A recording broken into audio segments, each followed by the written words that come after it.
नमस्कार दर्शकवृन्द, online TV Nepal हेर्दै हुनुहुन्छ। म सुप्रिया ढकाल।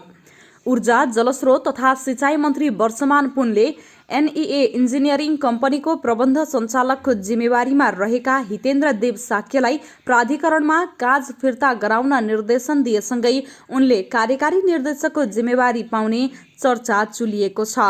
गत शुक्रबार बसेको प्राधिकरण सञ्चालक समितिको बैठकले उनलाई काज फिर्ता गर्ने निर्णय गरेको थियो। आजै आफूले काज फिर्ताको पत्र पाएको साक्यले बताए। उनले भने, मैले पत्र त पाएँ, आजै बुझबुझारत गरेर प्राधिकरण जान्छु। उनी कार्यकारी निर्देशक बन्नका लागि आफ्नो सबै योग्यता पूरा भएको बताउँदै भन्छन्, वरिष्ठको आधारमा हुनुपर्ने त म नै हो, तर ऊर्जा मन्त्रालयको सिफारिसमा मन्त्री परिषदले टुङ्गो लगाउने भएकाले अहिले नै भन्न सक्ने अवस्था छैन। यद्यपि सरकारले आफूलाई कार्यकारी निर्देशकको पनि जिम्मेवारी दिनेमा उनी विश्वस्त देखिन्छन्। प्राधिकरणका उपकार्यकारी निर्देशकहरूमध्ये उनी सबैभन्दा वरिष्ठ हुन्। रिक्त दरबन्दीमा सिनियर मध्येबाट नै जिम्मेवारी तोक्ने प्रावधान छ। प्राधिकरणबाट उनी बाहिर रहेकाले उनले निमित्त कार्यकारी निर्देशकको जिम्मेवारी पाएनन्। यसकारण प्राधिकरणमै भएका उपकार्यकारी निर्देशक लेखनाथ कोइरालाले निमित्त कार्यकारी निर्देशकको जिम्मेवारी पाए। अहिले उनले नै प्राधिकरण सम्हालिरहेका छन्।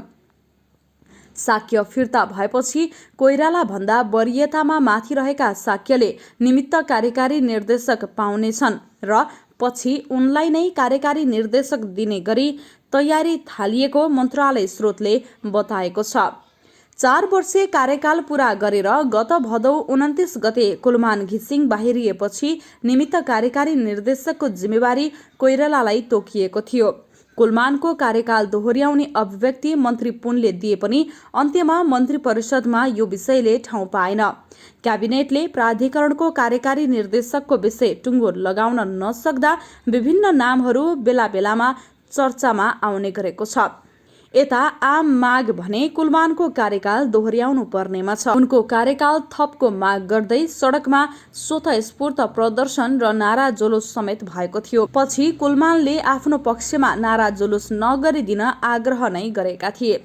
यसअघि कार्यकारी निर्देशकमा विद्युत विकास विभागका महानिर्देशक नवीनराज सिंह, नेपाल पुनर्निर्माण प्राधिकरणका प्रमुख कार्यकारी निर्देशक सुशील गेवाली, प्राधिकरणका पूर्व सञ्चालक कृष्ण प्रसाद दुलाल, प्राधिकरणका हितेन्द्र देव साक्यको नाम चर्चामा थियो।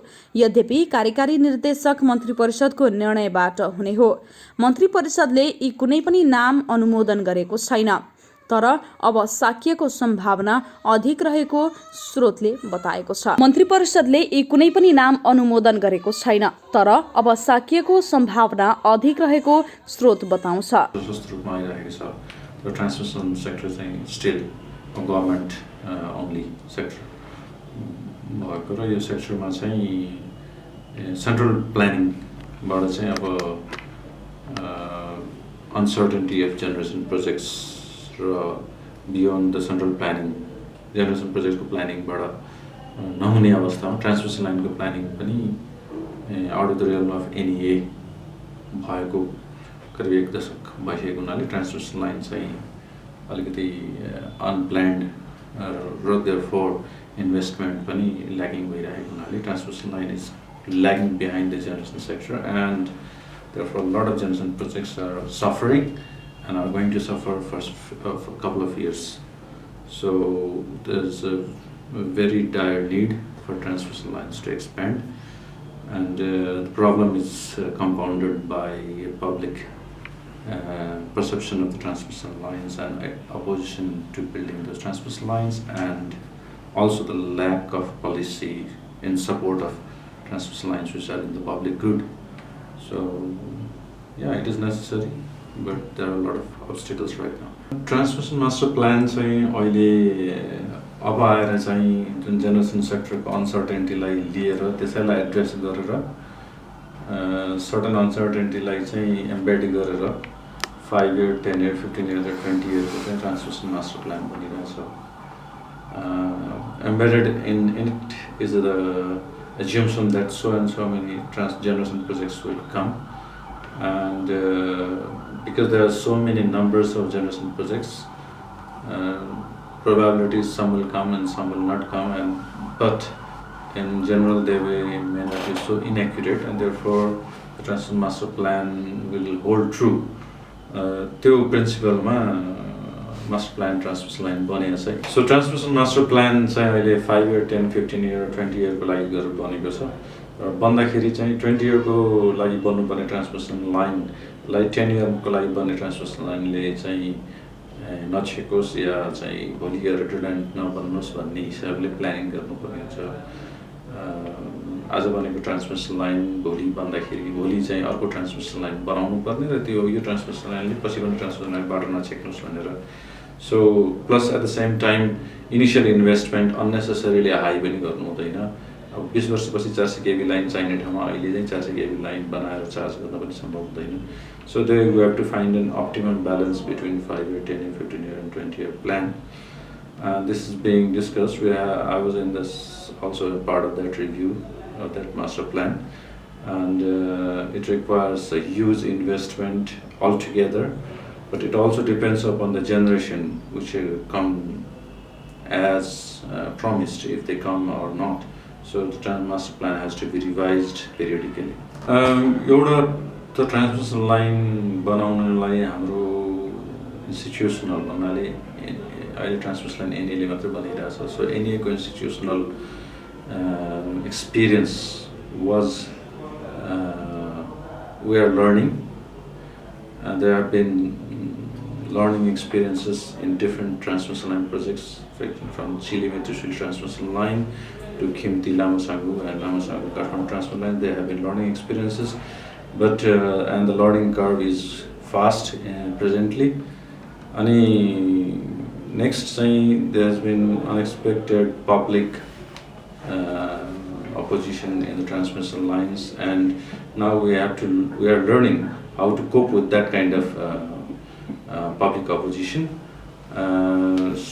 to make new policies for land acquisition, right of way, and how to deal with the forestry issues, and basically how to plan a transmission line, knowing that these are the difficulties which are foreseen, so we can plan our strategy of constructing a transmission line with this experience. So in coming days, I think we'll be more efficient in making transmission lines.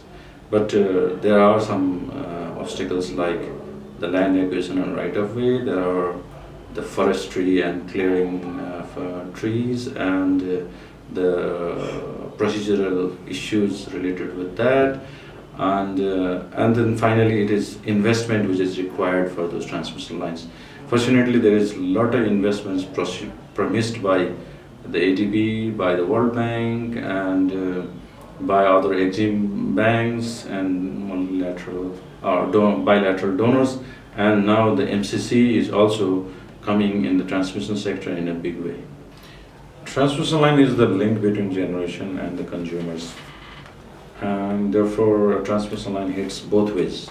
It cuts both ways. It affects the generation projects, it delays them, or it delays the investment in the generation sector. So all the beneficiaries of a generation project, not only the developers but also the local people of the generation projects, they all get delayed. Their benefits are delayed in one side, and the other side is the demand, and the demand doesn't get met. There is load shedding, and therefore consumers means the whole spectrum of markets, commercials, industrials, everybody is affected in the load side. So transmission is really critical sector.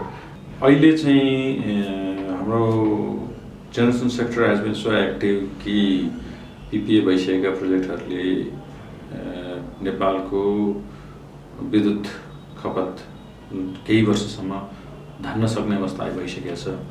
सायद जाडो महिनामा चाहिँ energy banking कन्सेप्टमा ल्याउनु पर्ने इन्डियाबाट हुन सक्छ, र त्यसको लागि ट्रान्समिसन लाइन बनिसकेको अवस्थामा करिब 4-5 वर्षको लागि ती प्रोजेक्टहरूले धान्न सक्छन्। भनेपछि यदि नयाँ प्रोजेक्ट अहिले आउने हो भने तिनीहरूको टार्गेट भनेको जाडो महिनामा नेपालको लागि र गर्मी महिनामा बर्सातको बेलामा त्यो इन्डिया बेच्नुपर्ने। त्यसको मतलब के हो भनेदेखि अहिले नयाँ प्रोजेक्टहरू र ठुला प्रोजेक्टहरू आउने हो भने एक्सपोर्टको लागि मार्केट इन्डियामा व्यवस्था हुनु पर्यो र ट्रान्समिसन लाइन इन्डियासँग क्रस बोर्डर ट्रान्समिसन लाइनको पनि ग्यारेन्टी गरिदिनु पर्यो। त्यो आउँछ भन्ने पाड हुनु पर्यो। अहिले विद्युत प्राधिकरणले गरिरहेको पिपिएहरूमा केही समयदेखि धेरै जसो पिपिएहरूमा बर्सातको समयको बिजुली आवश्यक परेमा किन्ने भन्ने शर्तसहित गरिराखेको मुख्य कारण चाहिँ प्रसारण लाइन इन्डियामा जाने प्रसारण लाइनको ग्यारेन्टी नभएर हो। अर्को प्रसारण लाइन नबनेसम्म यो चाहिँ क्लज हटाउन सकिँदैन।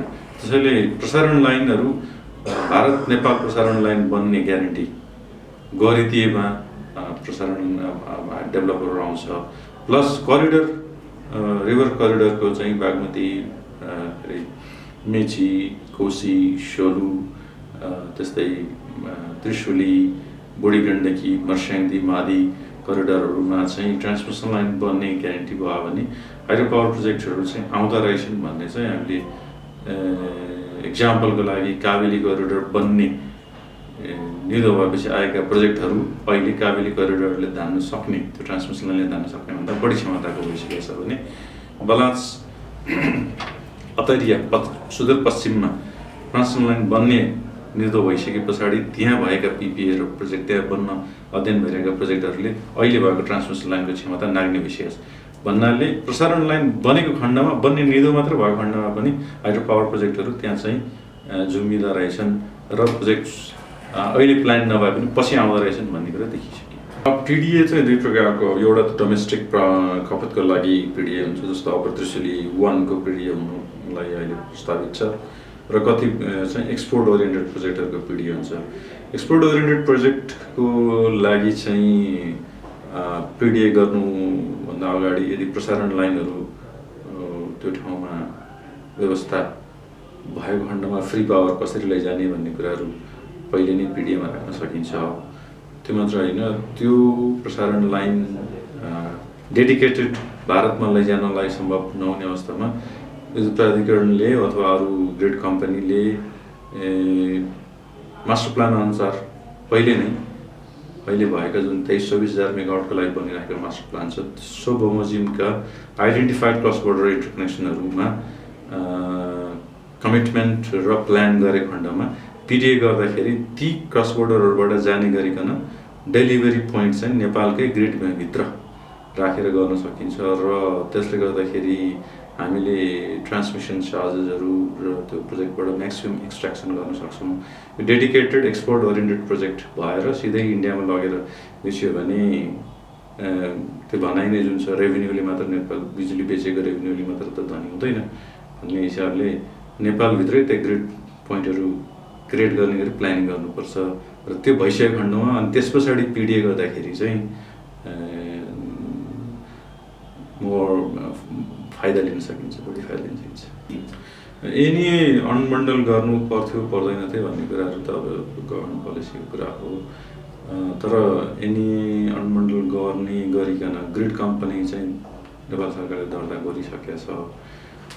तैपनि अझै विद्युत ऐन संशोधन आइसकेको छैन र त्यहाँ के कस्तो व्यवस्था हुन्छ त्यसैमा भर पर्छ। नेपाल विद्युत प्राधिकरण will be the grid operator or not, तर ग्रिड कम्पनी जुन दर्ता भएको छ त्यो चाहिँ ग्रिड अपरेटर हुने हो या ग्रिड डेभलपर मात्रै हुने हो त्यो कुरा पनि त्यसमा भर पर्छ। त्यसैले अहिले विद्युत प्राधिकरणले के गर्ने र अनबन्डल हुनुहुन्थ्यो हुँदैन भन्ने कुरा चाहिँ भन्न सकिँदैन।